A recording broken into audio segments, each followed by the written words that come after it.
పెళ్లి తర్వాత విడాకులు తీసుకోవాలనే కండిషన్ ఏంటి? మరి ఈ పెళ్లి ఎందుకు చేయాలనుకుంటున్నారు? ఎవరైనా నన్ను ఆ రుద్రని పెళ్లి చేసుకోమంటే నేను సూసైడ్ చేసుకుంటా. Nandini please please please stop it. కత్తిని తీసే. లేదు మమ్మీ, నా జీవితం నాశనం అవుతుంది. ఆ రుద్రని మీరు చూశారు కదా, పేదవాడు, చదువుకోలేదు, చిరిగిన బట్టలు వేసుకుంటాడు. పెళ్లి తర్వాత అతను నన్ను ఏ బస్తీకి తీసుకుపోతాడో కూడా తెలీదు. ఇదంతా తెలిసినా కూడా మీరు నన్ను అతన్ని పెళ్లి చేసుకోమంటున్నారా? మావయ్య, మీరెందుకు ఇలా చేస్తున్నారు? మీ మనవరాలి ప్రాణం తీయాలనుకుంటున్నారా? ఇప్పటికిప్పుడు ఈ పెళ్లి క్యాన్సిల్ చేయకపోతే నేను మీపై కేసు పెడతాను. సరే, అయితే నేను కూడా కేసు పెడతా నీపైన. నందిని తండ్రి చావుకు ముందు బయటపడిన నిజమేంటో గుర్తుంది కదా? ఆ నిజం మళ్ళీ బయటకు రాకూడదనుకుంటే ఈ పెళ్లికి నువ్వు ఒప్పుకో. నీ కూతుర్ను కూడా పెళ్లికి ఒప్పించు. ముసలాయనికి పిచ్చి పట్టిందా? 101 మంది అబ్బాయిల సంబంధాలొస్తే క్యాన్సిల్ చేశాడు. ఈ ముసలాయన తన మనవరాలి పెళ్లి చేయడనుకుంటా. 100 500 మంది అబ్బాయిల సంబంధాలైనా క్యాన్సిల్ చేస్తాడతను. ఈ ముసలాయన మామూలు ముసలాయన కాదు, దేశంలోని అత్యంత ధనవంతుడైన తాళ్ళూరు ఇండస్ట్రీ యజమాని ముఖేష్ తాళ్ళూరి. తన మనవరాలికి ఎవరినిచ్చి పెళ్లి చేస్తాడా అని ప్రపంచమంతా ఎదురు చూస్తోంది. మేడం గారు, ఈసారి నందిని పాప కోసం మీకు ఖచ్చితంగా నచ్చే సంబంధాలను తీసుకొచ్చాను. ముఖేష్ తాళ్ళూరి తన మనవరాలి కోసం పెద్ద పెద్ద సంబంధాల్ని కూడా తిరస్కరించడం చూసి అందరూ అసలు ఆయన ఎలాంటి వాడిని కోరుకుంటున్నారో తెలుసుకోవడానికి ఆసక్తిగా ఎదురుచూస్తున్నారు. మావయ్య, ఈ ఒక్కసారి చూడండి. నా మనవరాలి కోసం ఇలాంటి వాళ్ళని తీసుకొస్తారా? Get out! మావయ్య, మీరు నా కూతుర్ని జీవితాంతో పెళ్లి చేయకుండా కూర్చోబెడతారా? మంచి సంబంధాలు వస్తున్నాయి, ఎందుకు అందరినీ వద్దంటున్నారు? అసలు మీ ప్రాబ్లం ఏంటి? వీరిలో ఎవరూ మన నందినికి తగినవారు కాదు. నందినికి తగిన అబ్బాయి దొరికినప్పుడు ఆమె పెళ్లి చేస్తాను. తగినవారు కాదా? యష్ మల్హోత్రా ఇండస్ట్రీస్కి ఏకైక వారసుడు. అంతకు ముందు వచ్చిన అబ్బాయి వచ్చే నెలలో క్రికెట్ టీం కెప్టెన్ కాబోతున్నాడు. మరి అంతకు ముందు చూసిన అబ్బాయి ప్రైమ్ మినిస్టర్కి మేనల్లుడు.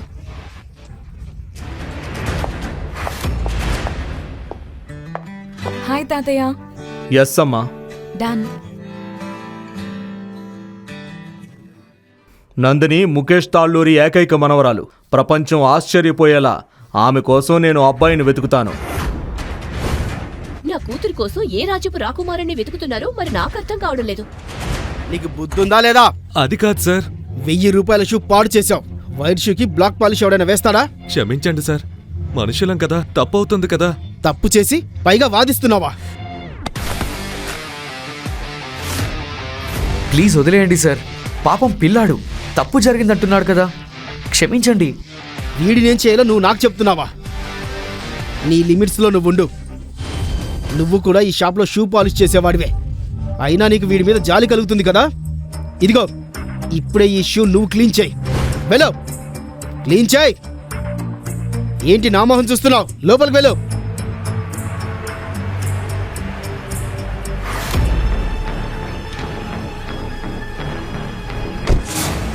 ముఖేష్ సార్, నేను ఏం హెల్ప్ చేయగలను మీకు? రుద్ర, నేను ముఖేష్ తాళ్ళూరి. నగరంలోనే అతిపెద్ద కన్స్ట్రక్షన్ కంపెనీ తాళ్ళూరి కన్స్ట్రక్షన్స్కి ఓనర్ని. ప్లీజ్ మీరు నా మనవరాలు నందిని పెళ్లి చేసుకోండి. సార్, మీరెందుకు ఇలా చేయాలనుకుంటున్నారు? మీ మనవరాలు నాలాంటి బూట్ పాలిష్ చేసేవాడిని ఎందుకు పెళ్లి చేసుకుంటుంది? అందరి ముందు నేను ఇదంతా చెప్పలేను. ప్లీజ్ నాతో రండి. రుద్ర, నువ్వెవరో నాకు తెలుసు. నువ్వు బూట్ పాలిష్ చేసేవాడిలా ఎందుకుంటున్నావో కూడా తెలుసు. ఏంటి? కానీ మీకు ఇదంతా మిగిలిందంతా ఇందులో రాసుంది.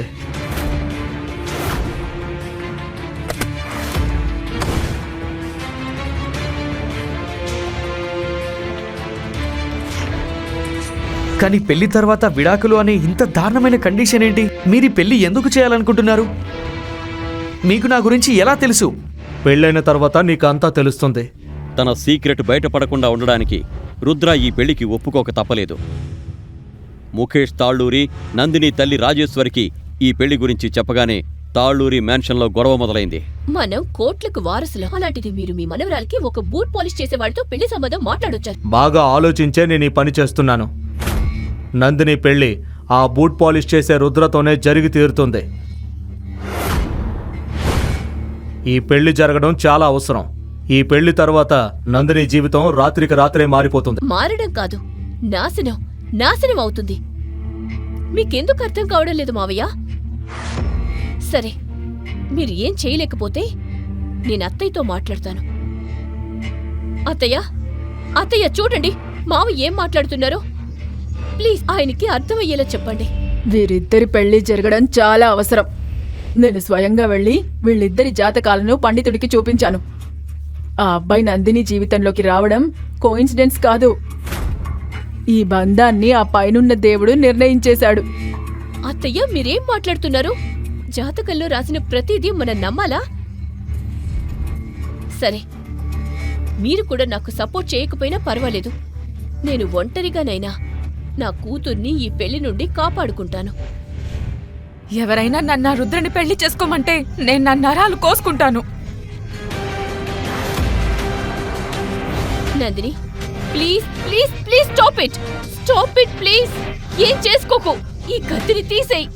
లేదు మమ్మీ, నా జీవితం నాశనం అవుతుంది.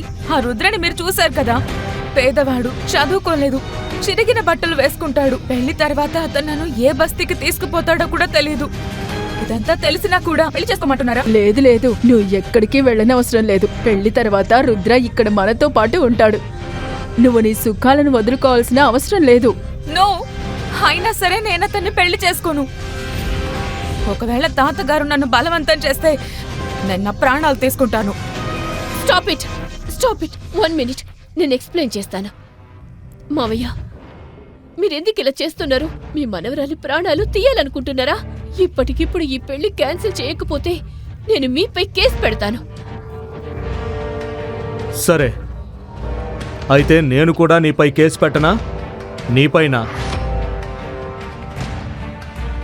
నందిని తండ్రి చావుకు ముందు బయటపడిన నిజం గుర్తుంది కదా?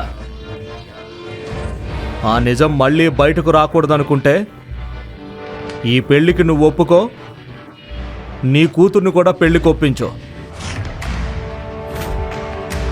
ముఖేష్ తాళ్ళూరి ఇచ్చిన వార్నింగ్తో రాజేశ్వరి నోరు మూసుకుంది. ఆమె నందినిని తనతో పాటు అక్కడి నుంచి తీసుకుపోయింది. అసలేం జరుగుతుంది? టైం వచ్చినప్పుడు రాజేశ్వరికి అన్నీ చెప్తాను. ముందు పెళ్లి జరగనివ్వు. ఇప్పుడు ఈ పెళ్లిని ఎవరూ ఆపలేరు. పెళ్లి వెనక ఉన్న నిజం తెలియకపోయినా రాజేశ్వరి మరియు నందిని ఒప్పుకోక తప్పలేదు. పెళ్లి రోజు దగ్గర పడుతోంది. కానీ ఇప్పటి వరకు నందిని రుద్రని ఒక్కసారి కూడా కలవలేదు. ఈ విషయం రుద్రని లోపల బాధించింది. రేపే మా పెళ్లి, కానీ మేమిప్పటి వరకు సరిగ్గా మాట్లాడుకోవడం కూడా లేదు. ఆమె నా కాల్స్కి ఆన్సర్ చేయడం లేదు, నా మెసేజెస్కి రిప్లై ఇవ్వడం లేదు. నందిని నన్ను అస్సలు యాక్సెప్ట్ చేయాలనుకోవడం లేదు అనిపిస్తుంది. పెళ్లి జరగనివ్వు, నందిని నిన్ను యాక్సెప్ట్ చేస్తుంది.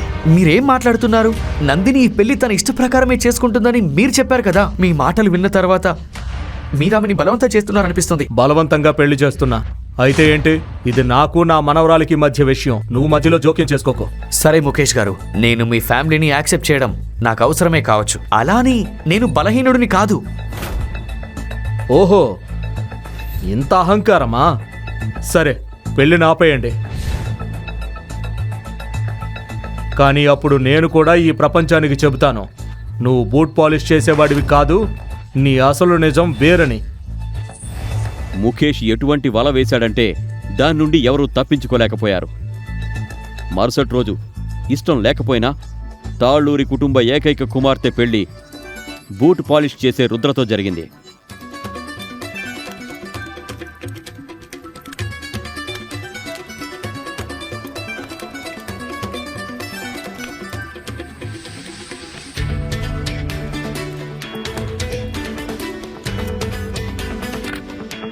ఇప్పుడు చెప్పండి, మీరెందుకు మమ్మల్ని ఈ బంధంలో కట్టిపడేశారు?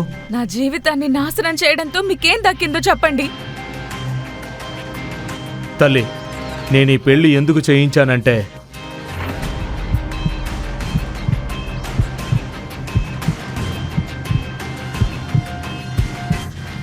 తాతయ్య ఏమైంది? తాతయ్య తాతయ్య ఏమైంది? రుద్ర రుద్ర ఏదన్నా చేయండి. ఏమవుతోంది? లేవండి తాతయ్య, ప్లీజ్ లేవండి.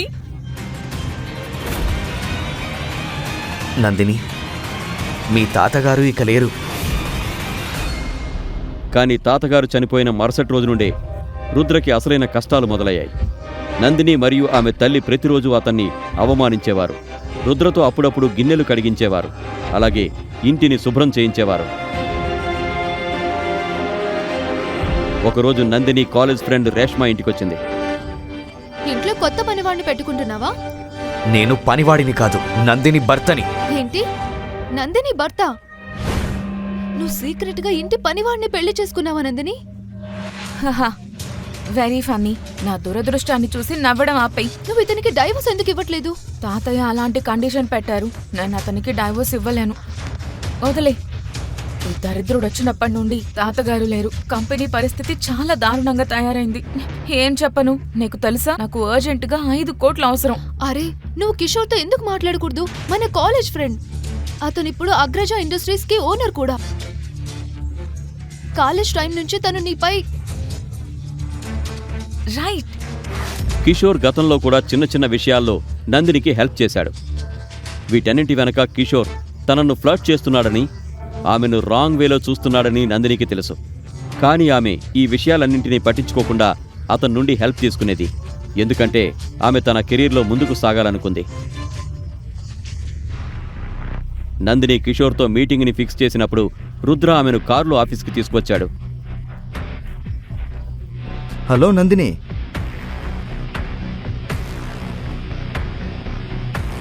ఎందుకింత లేట్ అయింది? Everything is all right? All okay? Yes, all okay. I'm so sorry, నేను ట్రాఫిక్ లో ఇరుక్కుపోయాను. పర్వాలేదు, ఇట్స్ ఓకే. రా.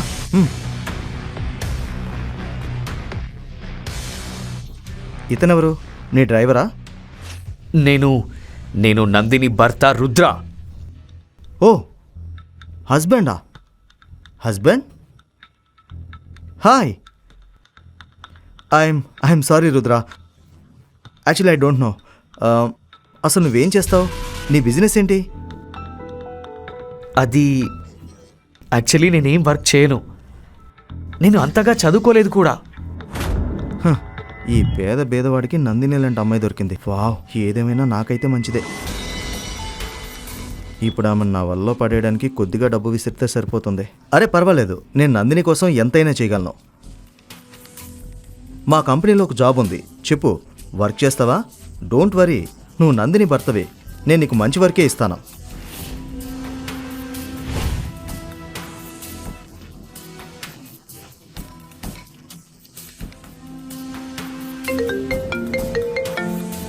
ఓ shit, I'm so sorry Nandini, నాకు ఒక అర్జెంట్ మీటింగ్ ఉంది, నేను వెళ్ళాలి. నేను నిన్ను రేపు కలుస్తాను. షూర్. ఈ ప్రశ్నలకు సమాధానాలు తెలుసుకోవాలంటే నెక్స్ట్ ఎపిసోడ్ వినాల్సిందే. క్రింద ఇచ్చిన లింక్ ని క్లిక్ చేసి పాకెట్ ఎఫ్ఎం యాప్ ని ఇన్స్టాల్ చేసుకోండి. Stay tune to pocket FM.